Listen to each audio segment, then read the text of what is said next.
एक शांत पहाड़ी गांव में एक वृद्ध साधु रहते थे। उनका जीवन बेहद सरल था। एक छोटी झोपड़ी, कुछ मिट्टी के बर्तन और भगवान की पूजा के लिए एक दीपक।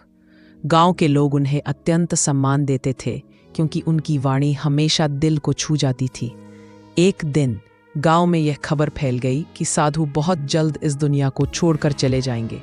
लोग चिंतित हो उठे और उनसे पूछने लगे, महाराज, आपके बाद हमें कौन मार्ग दिखाएगा? साधु मुस्कुराते हुए बोले, मार्ग हमेशा भीतर होता है, बाहर नहीं। मैं सिर्फ एक दीपक हूं, रोशनी तुम्हारे अंदर की है। लेकिन लोग फिर भी असंतुष्ट थे। वे साधु से कोई अंतिम उपदेश सुनना चाहते थे। साधु ने कहा, ठीक है, आज रात मैं तुम सबको अपनी अंतिम शिक्षा दूंगा। यह खबर पूरे गांव में फैल गई और रात होते होते साधु की झोपड़ी के बाहर भीड़ लग गई। झोपड़ी में सिर्फ एक दीपक जल रहा था जिसकी हल्की रोशनी चारों ओर शांति फैला रही थी।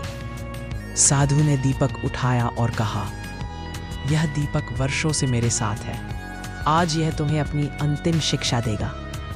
लोग उत्सुकता से साधु को देखते रहे। साधु ने गहरी सांस ली और धीरे से दीपक को बुझा दिया। जैसे ही रोशनी गायब हुई, झोपड़ी अंधेरे में डूब गई।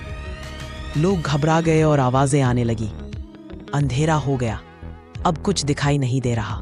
महाराज, शिक्षा क्या थी? अंधेरे में साधु की शांत आवाज गूंजी, जैसे ही दीपक बुझा तुम सब घबरा गए।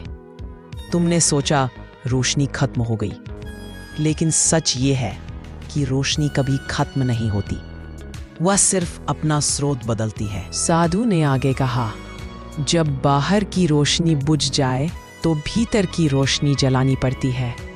यही आध्यात्मिकता है। तुम लोग हमेशा बाहरी परिस्थितियों में रोशनी खोजते हो, लेकिन असली प्रकाश तुम्हारे अंतर मन में है। जब तक भीतर दीपक नहीं जलता, कोई भी बाहरी दीपक तुम्हें स्थायी रोशनी नहीं दे सकता।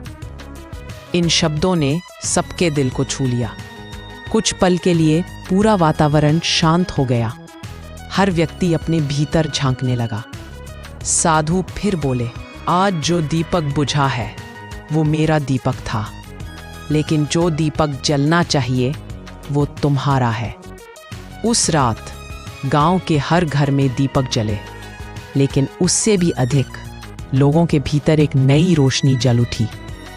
वो रोशनी जो किसी झोपड़ी के दीपक से नहीं, बल्कि उनके अपने हृदय से आती थी।